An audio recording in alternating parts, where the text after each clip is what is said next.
अस्सलाम वालेकुम। दुरूद शरीफ पढ़ें।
अगर किसी की शख्सियत का ये हिस्सा है ना कि दिल का तो बड़ा अच्छा है जी, वो जुबान का बस खराब है और दिल का बहुत अच्छा है, और तो बस जुबान का खराब है, बस दिल का बहुत अच्छा है?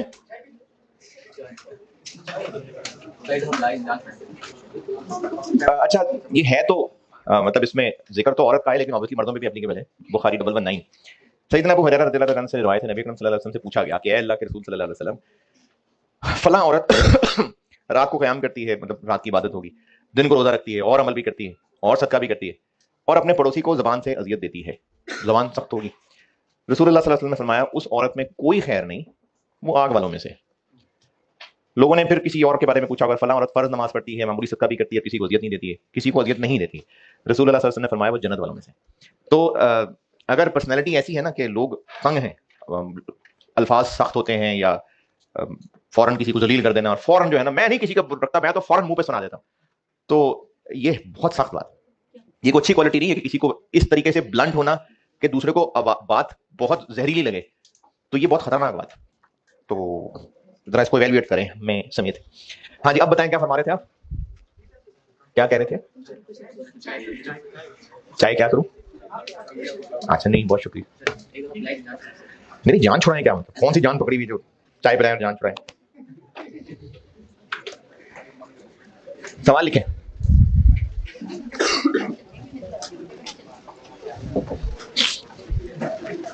Share capital balance as at share capital balance as at 1st January 23. Share capital balance as at 1st January 23.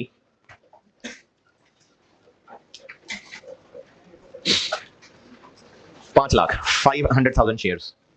500,000 shares. On 1st March 23. On 1st March 23. Company made a bonus issue of 145. On 1st July 23. On 1st July 23.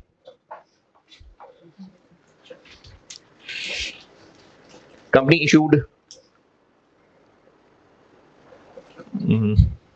120,000 shares. 120,000 shares at full market price. At full market price. On 1st November 23,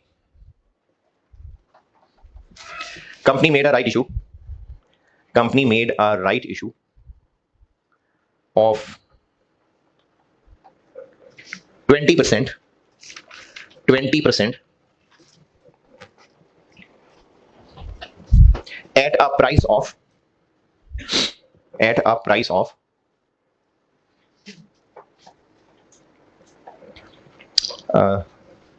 28 रुपए 28 जी each. Market price of shares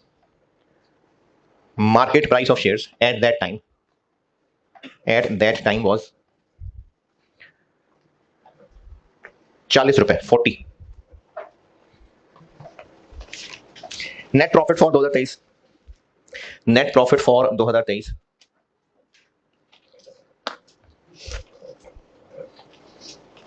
2.5 million 25 lakh.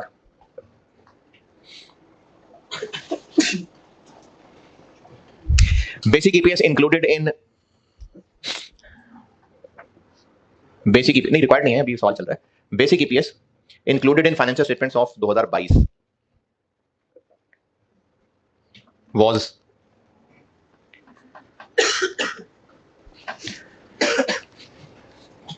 3.8 rupees. 3.8 rupees.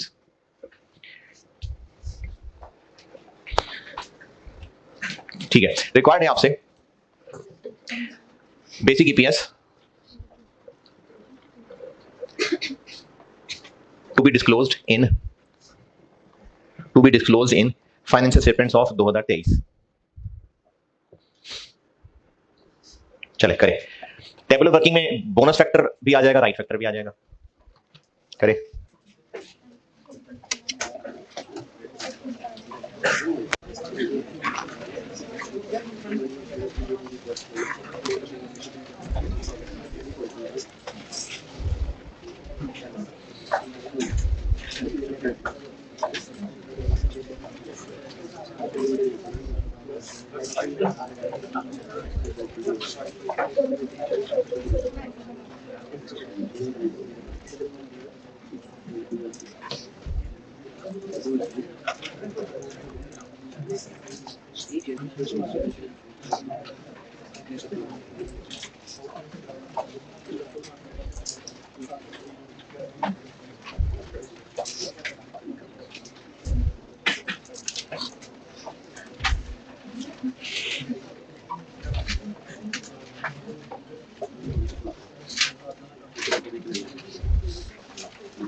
चलो शुक्रिया।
पता नहीं, देखता हूँ।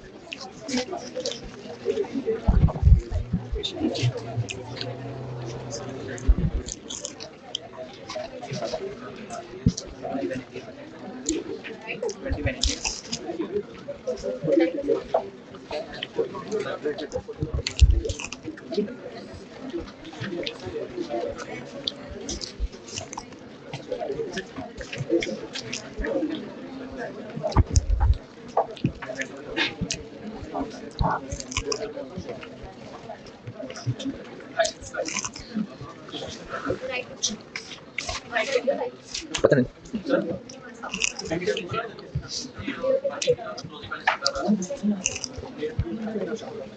आ सकता है।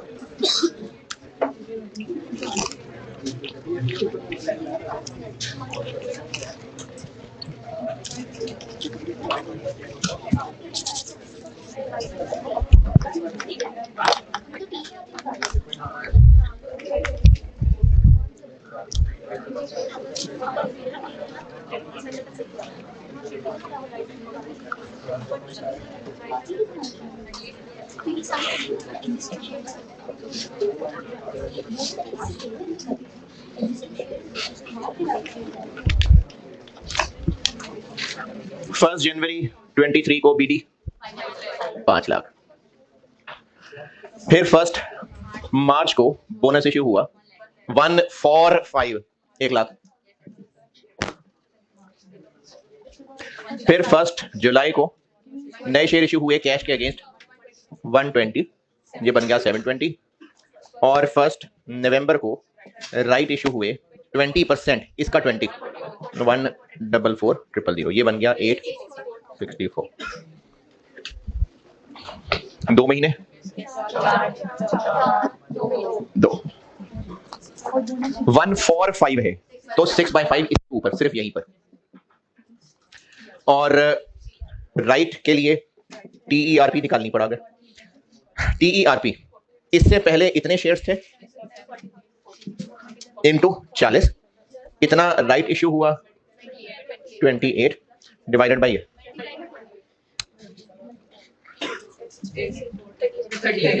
38, तो राइट फैक्टर बन गया 40/38 और वो इससे ऊपर सबसे मल्टीप्लाई होगा। खैर है, कैलकुलेटर को चेक करने दें, बस इसको ही यूज कर दें। 5 lakh 2/12 6/5 40/38 6 lakh 4 bye 12 40 bye 38 21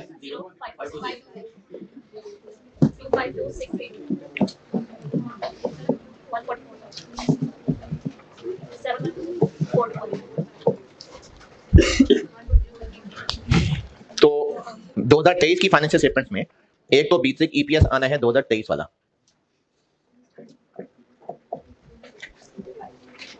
2.5 billion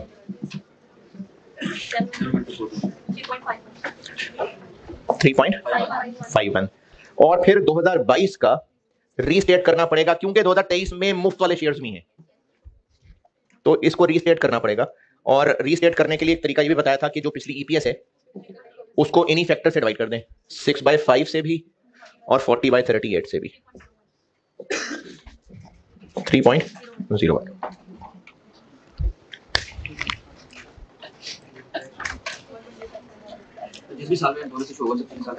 bonus भी और राइट भी, उससे पिछले साल की फिगर को रीसेट करना पड़ेगा। चलिए करते हैं पासवर्ड का सवाल। आप स्प्रिंग 22 पे आए, जिनके पास ये 12th एडिशन है, इसमें होगा ये आगे 33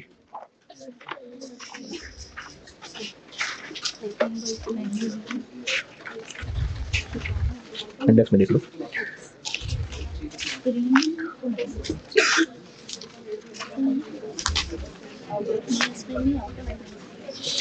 पेज 390 पे, पेज 390। और जिन्होंने अभी कोई नई खरीदी है 13th एडिशन है किसी के पास, उसमें ये होगा 600 कुछ पे। किसी के पास नहीं, जो नीली नीली सी किताब जीटी में तो बहुत सारे बच्चों के पास है।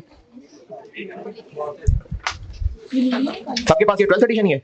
हाँ, तो इसमें फिर ये पेज 390 पे है, स्प्रिंग 22 चांद लिमिटेड। इसका पार्ट ए अभी हमने नहीं पढ़ा, पार्ट बी करूंगा मैं। सवाल तक पहुंचे। स्प्रिंग 22 अटेम्प्ट का सवाल है चांद लिमिटेड के नाम से। अगर 12th एडिशन है आपके पास बुक का तो उसमें पेज 390 पे है। इसमें IS 8 भी था, तो फिलहाल ना 0.2 से ऊपर ऊपर ही पढ़ना बस, यानी पहला पैराग्राफ और 0.1 बस।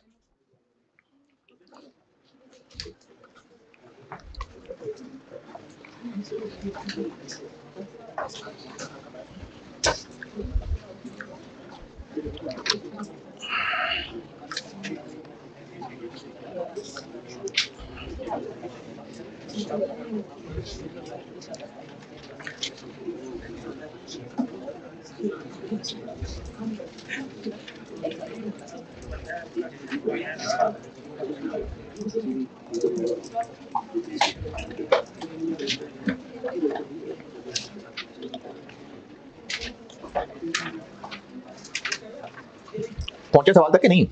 पढ़ लिया। सवाल की रिक्वायरमेंट बी,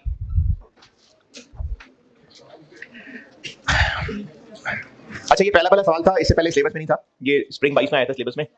तो पहले अटेम्प्ट इन्होंने कहा बच्चों को क्या तंग करना है, तो डाइल्यूटेड ईपीएस जो सिखानी है ना मैंने कल से, तो उसका इसमें कुछ था ही नहीं डाटा। तो ये जो आपको बेसिक एंड डाइल्यूटेड ईपीएस पूछा नजर आ रहा है, बेसिक ही है, यानी मैं इसलिए इसको भी सॉल्व कर रहा हूं कि बेसिक ही है। 2021 और 20 दोनों पूछे, और फाइनेंशियल स्टेटमेंट्स, फाइनेंशियल स्टेटमेंट यानी वो स्टेटमेंट प्रॉफिट एंड लॉस लिखा हुआ है, तो दोनों का जिक्र है, यानी प्रॉफिट एंड लॉस 2021 में डिस्क्लोज करने के लिए, और 20 का भी पूछा है।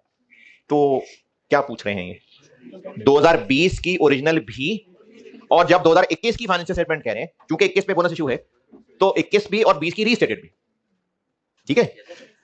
अच्छा, इंट्रोडक्शन टू बिजनेस में चूंकि आपने बहुत कुछ पढ़ा होता है, तो ऑथराइज्ड कैपिटल और ये सब पढ़ा हुआ है नहीं है?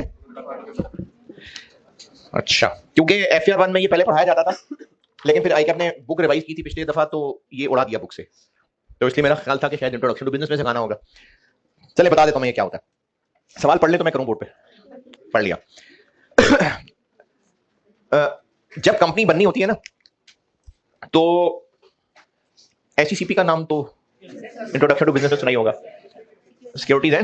हाँ। तो जब किसी ने, कुछ लोगों ने कंपनी बनानी है और उसके लिए वो अप्लाई करेंगे, सब फॉर्म जो भी भरेंगे, तो ये बताएंगे कि है, तो ये बताएंगे कि हम कितनी बड़ी कंपनी बनाना चाहते हैं, उसका कैपिटल कितना होगा, और फिर उनको कंपनी बनाने की इजाजत मिल जाती है। तो जितना उस इजाजतनामे पे, जितना उस फॉर्म पे उन्होंने कैपिटल कहा होता है, उसको कहते हैं ऑथोराइज्ड कैपिटल, कि इतने कैपिटल तक की इजाजत है। इसकी कोई एंट्री नहीं होती, ये तो बस सिर्फ इंफॉर्मेशन है कि कंपनी बनी है और इस इजाजत के साथ बनी है कि हम इतने कैपिटल की कंपनी बनना चाहते हैं। एंट्री कब होगी? जब वो शेयर वाकई इशू करेंगे, तो इशूड शेयर्स की एंट्रीज होती हैं, ऑथोराइज्ड की नहीं होती हैं। तो ये जो पहले लाइन के अंदर ऑथोराइज्ड कैपिटल का वर्ड नजर आ रहा है, इसकी एंट्री नहीं होगी कोई, ये सिर्फ एक इंफॉर्मेशन होती है। चले, 2020 पहला साल है, कंपनी बनी थी, तो 20 का सवाल भी, ओरिजिनल वाली ईपीएस भी निकालनी है, और 21 में बोनस इशू, राइट इशू हो रहा है, तो इसलिए 20 को रीस्टेट भी करना पड़ेगा।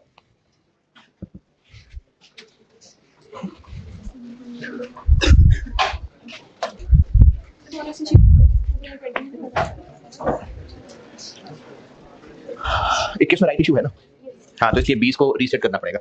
मैं इस वक्त सवाल स्प्रिंग 22 अटेम्प्ट का पार्ट बी कर रहा हूं। पार्ट ए हमने अभी नहीं पढ़ा, ये IS 8 पढ़ाऊंगा ना, तो उसके बाद हो सकेगा ये पार्ट। 2020 करता हूं पहले सॉल्व, क्योंकि 2020 की ओरिजिनल वाली ईपीएस भी बतानी है। बीडी बैलेंस क्या होगा? बीडी बैलेंस होगा, बीडी बैलेंस, बीडी बैलेंस होगा, वो बीडी कुछ भी नहीं होगा ना भाई। 2020 में कंपनी बन रही है, तो बीडी किस बात का? बीडी नहीं है, कंपनी पहली दफा शेयर का इशू कर रही है 1 मार्च, तो बीडी नहीं है इसमें, 1 मार्च से ही ये वर्किंग शुरू होगी। कितने शेयर इशू कर रही है? 20। ये जो पहले पैराग्राफ में 50 लिखा हुआ है ना, ये ऑथोराइज्ड है, ये नहीं इशू हुए। इशू वही है जो इसके नीचे पहले पॉइंट में लिखे हुए हैं। फिर 2020 में क्या हुआ? बोनस इशू हुए, कब? 1 अक्टूबर को। कितने? 15%, तो कितने? 3 मिलियन। फिर 2020 में क्या हुआ? 2020 में, बस 2020 में यही हुआ। टाइम फैक्टर पहले वाले का 7/12 और ये 3/12, और चूंकि बोनस इशू है तो इससे ऊपर वाली लाइनों पे बोनस फैक्टर, कितना बोनस इशू हुआ है? 15%, यानी 1.15, तो इससे ऊपर इधर बस एक ही लाइन में 1.15।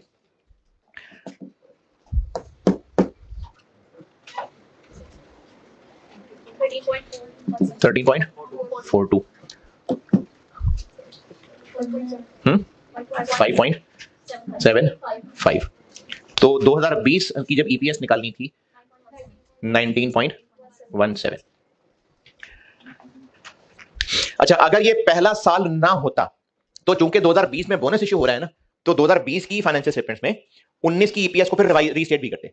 जिस साल में भी बोनस इशू, राइट इशू आएगा, तो उस साल की फाइनेंशियल स्टेटमेंट बनाते हुए पिछले को रीस्टेट करते हैं। ये तो साल ही पहला है। अच्छा, पार्ट ए से इसका आंसर निकलना था, इसलिए मैं खुद ही बता रहा हूं आपको। 2020 की जो ओरिजिनल ईपीएस है,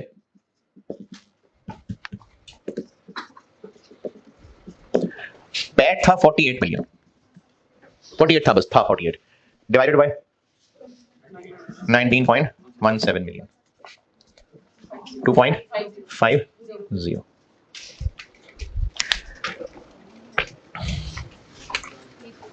दो 2021 की फाइनेंशियल स्टेटमेंट्स बनाते हैं, तो उसके लिए 2021 की टेबुलर वर्किंग कर लेते हैं। अच्छा, अब तो आपको सिखाई दिया, 2 सवालों में कर भी दिया। 2020 के लिए दोबारा ये वर्किंग करो, नहीं, हम वो उस ईपीएस को भी एडजस्ट कर सकते हैं। 21 करते हैं, बीडी 23। फिर क्या हुआ? 1 सितंबर, राइट इशू हुए 40%, तो 40% बने 9.2, 32.2। और 21 में क्या हुआ? बस महीने 8, 4। बोनस फैक्टर कुछ नहीं है, राइट फैक्टर TERP निकाल लेते हैं। उस वक्त कितने शेयर्स थे पहले? 23। एक कितने का था? 33, प्लस राइट शेयर कितने इशू हुए? 9.2।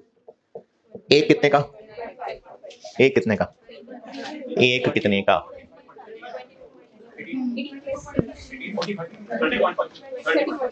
30.5, 45.5, 22.5, 12.5, 22.5, 45.5। ये जो प्रीमियम और डिस्काउंट के वर्ड्स होते हैं ये किससे कंपेयर करके होते हैं? फेस वैल्यू से। फेस वैल्यू कितनी है? फेस वैल्यू अगर किसी को 18 नजर आ रही है तो ये जज्बाती आंसर है। ये किसने कहा है कि पहली दफा जब शेयर इशू किए थे वो फेस वैल्यू पे किए थे? ये किसने कहा है? जो पहली दफा शेयर इशू किए थे वो कहां लिखा है कि फेस वैल्यू पे किए थे? बस 18 रुपए पे किए थे। फेस वैल्यू फिर किधर है? पहली लाइन में लिखा हुआ है कि ऑथोराइज्ड कैपिटल था 500 मिलियन रुपीज, 50 मिलियन शेयर्स, तो 10 का एक है, तो 10 फेस वैल्यू है और 12.5 प्रीमियम, तो 22.5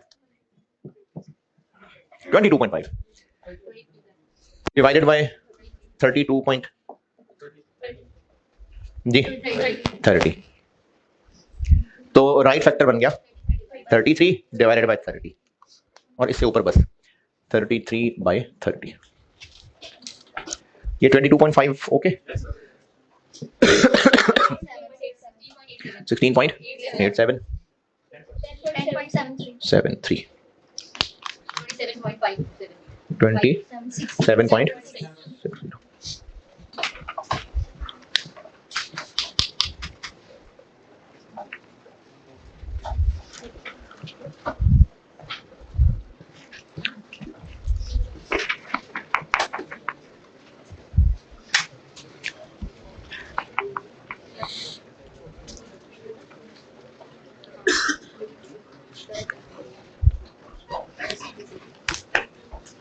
अच्छा अभी ना ये सवाल मेनली मैंने इसी के लिए कराया था क्योंकि ईपीएस निकालने का जो न्यूमरेटर है वो पार्ट ए से निकलना है, तो वो मैं आपको बस खुद ही बता देता हूं। 2021 की बेसिक ईपीएस के लिए न्यूमरेटर है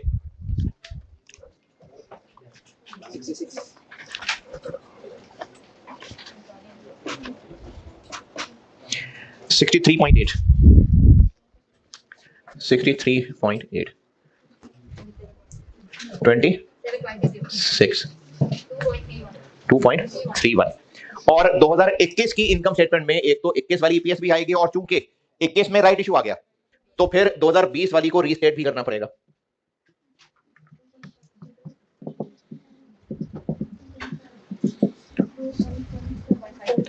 नहीं, जब हम पार्ट ए कर लेंगे ना, जब आप IAS 8 पढ़ लेंगे तो फिर ये आंसर निकल आएगा और इसका न्यूमरेटर है 59। अच्छा ये 48 से 59 कैसे बन गया? IAS 8 है, पढ़ेंगे पता लग जाएगा। डिवाइडेड बाय, और रीसेट क्यों कर रहे हैं? राइट फैक्टर की वजह से, तो इधर हम ले आते हैं राइट फैक्टर 33/30, 1.3,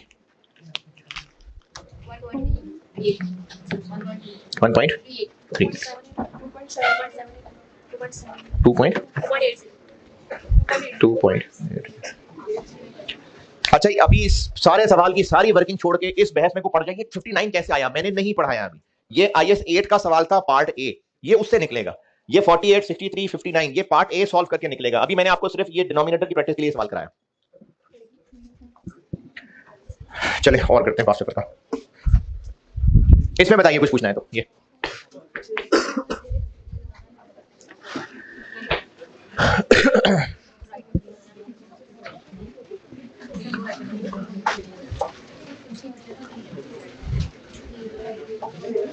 ये भी मैंने एक तरीका बताया था कल परसों तक, कल पता नहीं।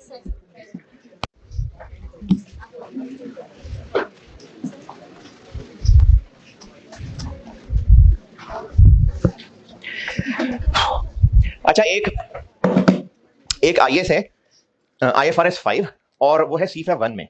उसमें ये होता है कि अगर किसी कंपनी का कोई ब्रांच, कोई division for the year close हो गया हो, जैसे किसी कंपनी का इनकम स्टेटमेंट में नेट प्रॉफिट आ रहा था 240 मिलियन, इस कंपनी की बहुत सारी ब्रांचेस थी, बहुत सारे डिवीजन थे और फॉर द ईयर मतलब इस साल में ना एक डिवीजन क्लोज हो गया, तो उससे भी कुछ ना कुछ कमाया होगा। अगले साल मोस्ट प्रोबेबली प्रॉफिट इतना ही होगा बिजनेस का या कम होगा? क्यों? एक ब्रांच ही बंद हो गई हुई है। इस साल वो थी, उससे भी कमाया हुआ इसके अंदर आ रहा है, लेकिन अगले साल मोस्ट प्रोबेबली इससे कम होगा। तो IFRS 5 C5 1 में वो ये कहता है कि कंपनी को ना अलग से कोई नोट बना के इस 240 का ब्रेकअप बताना चाहिए कि कंपनी ने इस साल अगर 240 कमाया तो इसमें उस बंद हुई ब्रांच से कितना था। मिसाल के तौर पे 20 मिलियन, तो बाकी रिमेनिंग बिजनेस से कमाया होगा।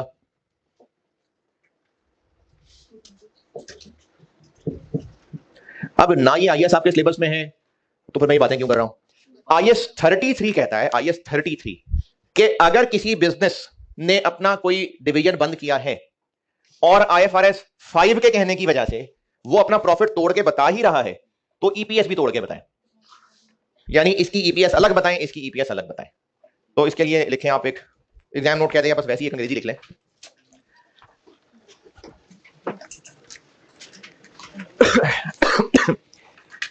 EPS shall be separately calculated. EPS shall be separately calculated for discontinued operations and continuing operations. यही जो यहां लिखा हुआ EPS इन दोनों के लिए अलग अलग बतानी होती है, डिसकंटिन्यूड ऑपरेशन के लिए और कंटिन्यूइंग ऑपरेशन के लिए।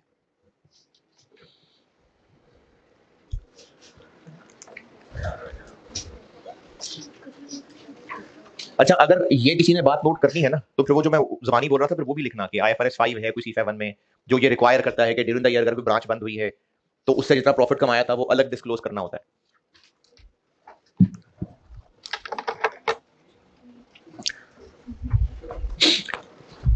IAS 33 के क्वेश्चंस में एक होगा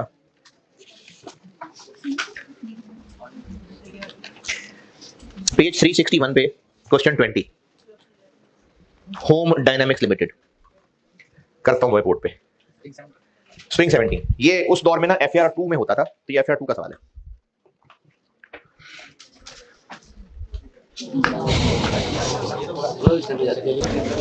स्प्रिंग 17 अटेम्प्ट का सवाल है, पेज क्या बोला 361, होम डायनामिक्स लिमिटेड। पढ़ ले, मैं करता हूं।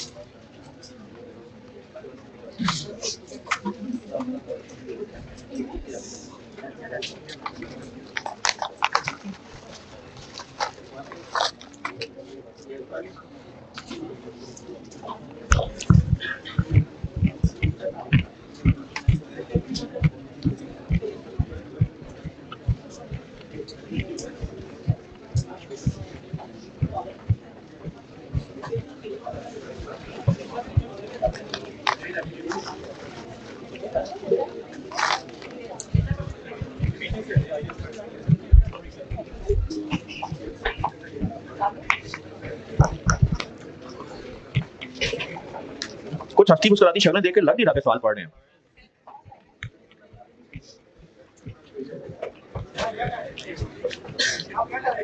मैं क्या खा रहा हूं? सवाल पढ़ सवाल।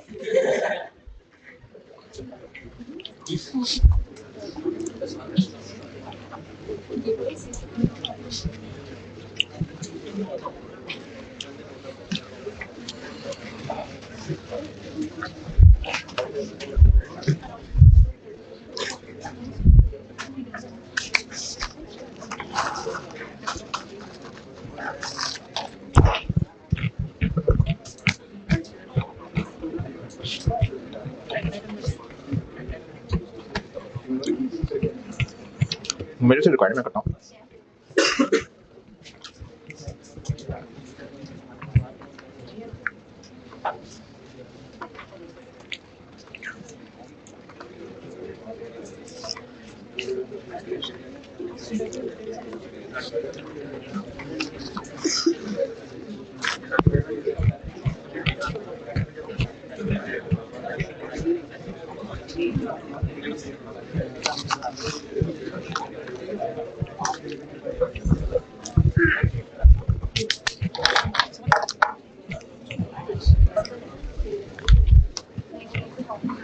अगर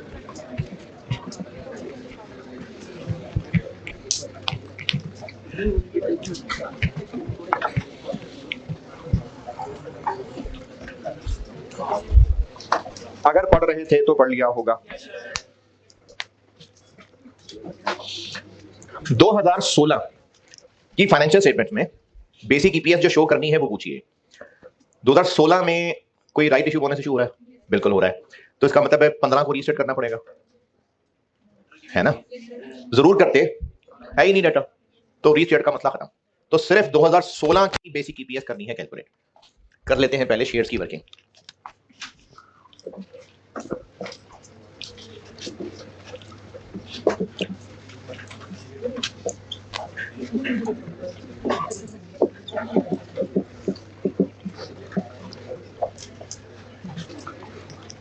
फर्स्ट जनवरी 16 बीडी बैलेंस कितना? 1 जनवरी 16 जी, क्या हो गया? तो अब क्यों ख्याल आया?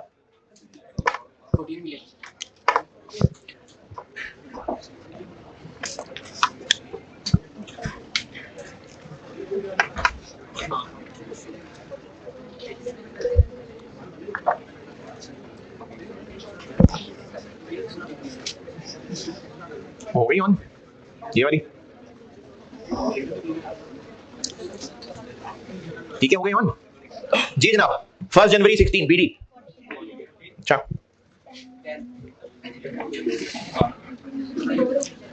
14 से एकदम से 10 पे इतनी जल्दी? बीडी 10 या 14? बेसिक ईपीएस का फार्मूला क्या होता है? ऊपर profit attributable to ordinary share holders divided by weighted average number of ordinary shares.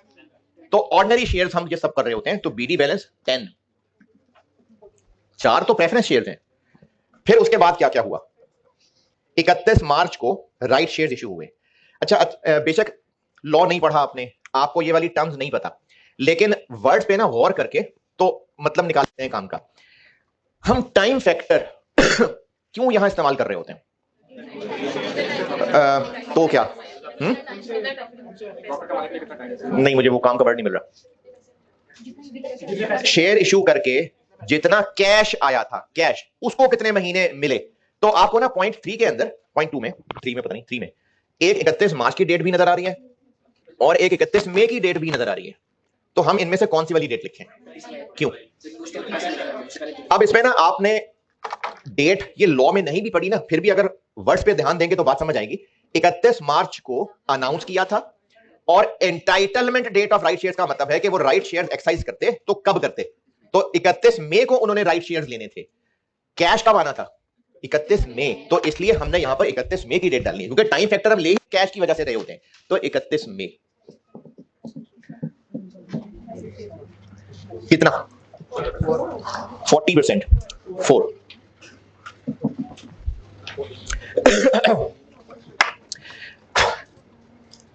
ये 31 मई वाली बात ओके। पॉइंट नंबर 4, 2 अगस्त को बोनस इशू हुआ और हम तो महीनों में चल रहे होते हैं, इतना नहीं टची होता है एग्जामिनर के दिनों में चला जाए तो आप 2 अगस्त को हो तो 2 अगस्त आगे तो 29 दिन करने पड़ेंगे। अब पहली अगस्त ही है, बस अगस्त का शुरू ही है। इसमें बोनस इशू अनाउंस हुआ लेकिन एंटाइटलमेंट 31 अगस्त की है। अच्छा इसमें तो पैसे नहीं आ रहे होते, तो इसमें तो वो पैसों वाला मसला तो नहीं रही ना बात। लेकिन बोनस इशू मुफ्त के सही, लेकिन हो तो इशू रहे ना। तो ये इशू 2 अगस्त को नहीं हो रहे, ये इशू हो रहे हैं 31 अगस्त को। तो इसलिए इनके साथ भी हम डेट 31 अगस्त लिखेंगे। यहां पर मैंने टाइम फैक्टर वाली लॉजिक इसलिए नहीं समझाई कि यहां तो कैश नहीं आ रहा ना, लेकिन शेयर तो 31 अगस्त को इशू हो रहे हैं। तो 2 अगस्त को इन्होंने अनाउंस किया था और फिर इन लोगों को शेयर 31 अगस्त को जाके एंटाइटलमेंट, यानी जब ये शेयर ले सकते हैं, तो इसकी डेट भी हम 31 अगस्त लिखेंगे। और 31 अगस्त पे bonus issue number of shares कितने बने? 2.8। उसके बाद फर्स्ट स्टेप 17 लिखूं? नहीं, हम तो 2016 का सवाल कर रहे हैं, तो वो तो बस 16 खत्म हो गया। तो टाइम फैक्टर बन गया 5/12, 3/12, 4/12। बोनस फैक्टर 20% था, तो इससे ऊपर 1.2। और राइट फैक्टर TRP निकाल लेते हैं। जब राइट शेयर इशू हुए उससे पहले थे 10 और एक कितने का था?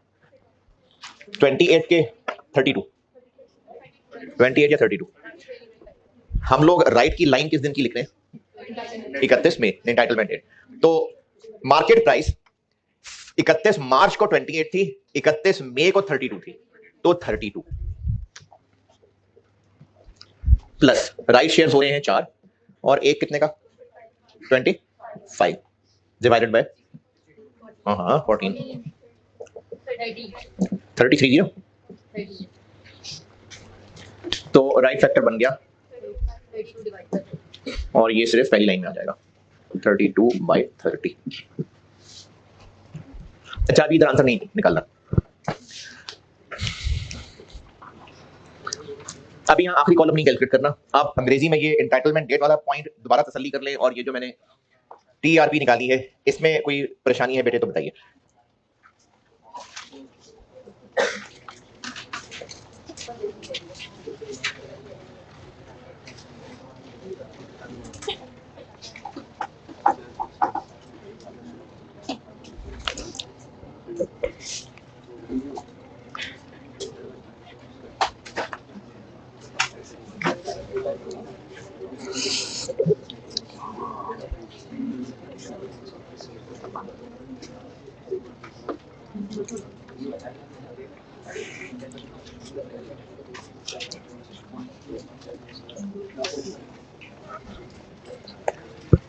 हाँ जी, यहां तक ओके। अच्छा अब ना एक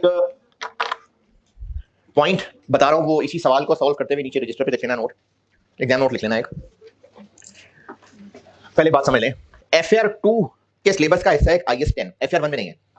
IS10 में ये होता है कि ईयर एंड खत्म होते ही फाइनेंशियल स्टेटमेंट्स 5-10 मिनट में नहीं बन जाती, 2-3 महीने लग जाते हैं। ऑडिट होगा उसमें भी टाइम लगेगा।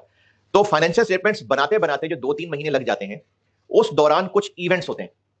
उनमें से कुछ ऐसे होते हैं जिनकी वजह से हम फाइनेंशियल स्टेटमेंट्स में एडजस्टमेंट्स कर लेते हैं, उनको कहते हैं एडजस्टिंग इवेंट्स। अब है तो ये IS10 और FR2, लेकिन IS33 की हद तक ये पॉइंट टेस्ट हो सकता है। तो आप लिख लें एक एग्जाम नोट इसी रजिस्टर, ये जहां भी सॉल्यूशन कर रहे हैं यही लिख लें, बेशक उर्दू में बता देता हूं।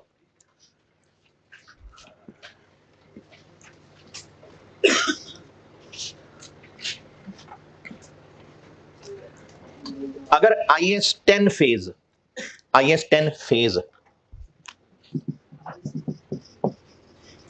और इसका मतलब होता है आफ्टर ईयर एंड, और ये 1-2 महीने ही होते हैं। ये आपसे ना FR1 में टेस्ट नहीं होना चाहिए, लेकिन ICAP की बुक में इन्होंने चूंकि सेंटेंस लिख दिया हुआ है इसलिए बता रहा हूं। और इस सवाल के अंदर ये इसलिए लिखी लाइन नजर आ रही होगी आपको क्योंकि ये जिस दौर का सवाल है ये उस दौर में FR2 में था, इसलिए टेस्ट हुआ था। तो जो बात बता रहा हूं उम्मीद तो है कि टेस्ट नहीं होनी चाहिए। अगर IS10 फेज में ये बोनस इशू राइट इशू हो रहे हैं तो हम इनका फैक्टर अपने इस ईयर की कैलकुलेशन में करेंगे कंसिडर। दोबारा, अगर IS10 फेज में ये राइट इशू बोनस इशू हो रहे हैं तो हम उनका फैक्टर अपने करंट ईयर की इस टेबुलर कैलकुलेशन में करेंगे इस्तेमाल।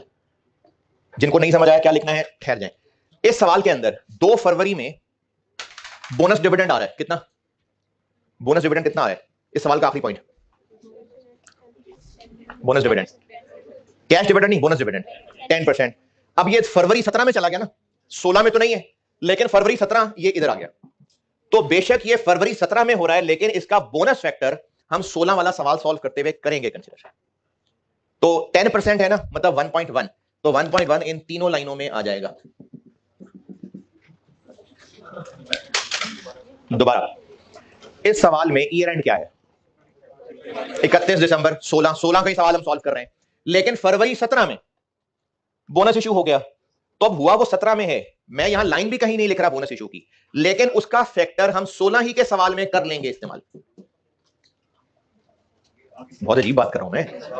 IS10 फेज यानी 16 खत्म होने के बाद के 1-2 महीने, अगर उस दौरान भी राइट इशू बोनस इशू हो जाए तो उसका जो फैक्टर बनाया करते हैं हम, वो करंट ईयर की कैलकुलेशन में आ जाएगा।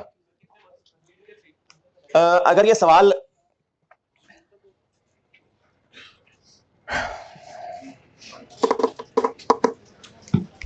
दफा करें यार, दफा करें, क्योंकि IS 10 है, इसमें मैं आपको बता भी नहीं सकता कि कब तक IS 10 फेस चलता है, नहीं होगा इंशाल्लाह ये वाला पॉइंट टेस्ट। बताएं आंसर।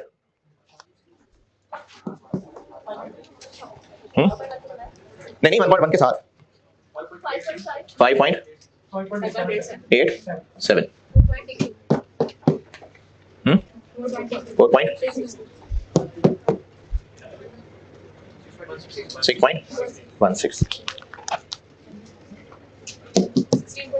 16.65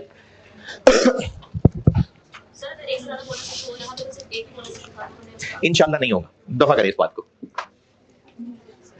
ये आ गया डिनोमिनेटर, बस खत्म हो गया सवाल। ये डिनोमिनेटर आ गया। न्यूमरेटर, ऊपर वाले टेबल में आपको कंटिन्यूइंग और डिसकंटिन्यूड ऑपरेशंस, ये दोनों लाइनें लिखी मिल गई। तो इसका मतलब है बेसिक ईपीएस हमने दो निकालनी है, कंटिन्यूइंग के लिए अलग और डिसकंटिन्यूड के लिए अलग।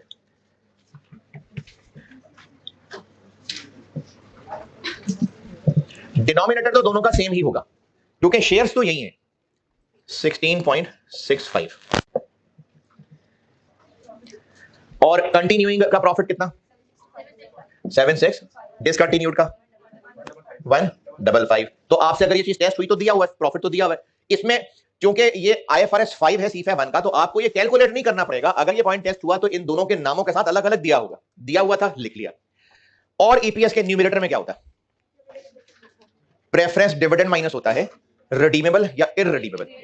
इररिडीमेबल इस सवाल में है नहीं है, नहीं क्यूमुलेटिव बात की बात है। पहला सवाल यह है कि क्या ये रिडीमेबल है या इररिडीमेबल है। क्यूमुलेटिव नहीं पूछ रहा, रिडीमेबल या इररिडीमेबल कैसे पता है? वर्ड क्यूमुलेटिव कैसे कोई ताल्लुक नहीं है, उसके अलावा बताएं कैसे पता रिडीमेबल है कि इररिडीमेबल है, कैसे पता ये लाजमी मिलता ही होता है। नहीं सॉरी मैंने जुमला सही बोला, कैसे पता कि ये रिडीमेबल है कि इररिडीमेबल है। डिविडेंड दोनों को मिलना होता है, इतनी लंबी साइंस की जरूरत ही नहीं है।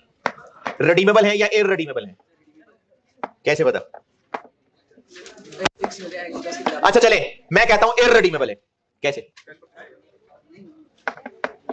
इररिडीमेबल है लेकिन कैसे,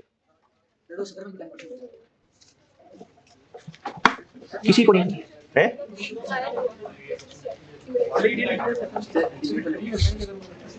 पॉइंट नंबर 2 पढ़ना शुरू करें, पॉइंट नंबर 2 पढ़ना शुरू करें। इक्विटी कंप्राइज्ड ऑफ, पॉइंट 2 शुरू ही यहां से हो रहा है, इक्विटी कंप्राइज्ड ऑफ। तो इक्विटी में कौन से आते हैं, इररिडीमेबल, इसलिए ये इररिडीमेबल है। तो जब इररिडीमेबल है तो इनका प्रेफरेंस डिविडेंड माइनस होगा। अच्छा क्यूमुलेटिव से क्या पता चल रहा है, अब क्यूमुलेटिव है तो फिर अब ये मोहताज नहीं है डिक्लेयर होने के, क्यूमुलेटिव हो तो माइनस होना ही होना है। 0.4 नहीं 0.4 नहीं सॉरी 40 4 है 4। क्यूमुलेटिव है, डिक्लेयर हो या ना हो माइनस करना ही होता है। इररिडीमेबल है कैसे पता, क्योंकि इक्विटी में आ रहे हैं इसलिए। 4 मिलियन शेयर हैं, 10 रुपए का एक है, फेस वैल्यू हो गई 40 मिलियन और उसका 10%, डिविडेंड तो 4 मिलियन। तो ये कंटिन्यूइंग और ये डिसकंटिन्यूइंग। चलिए जाए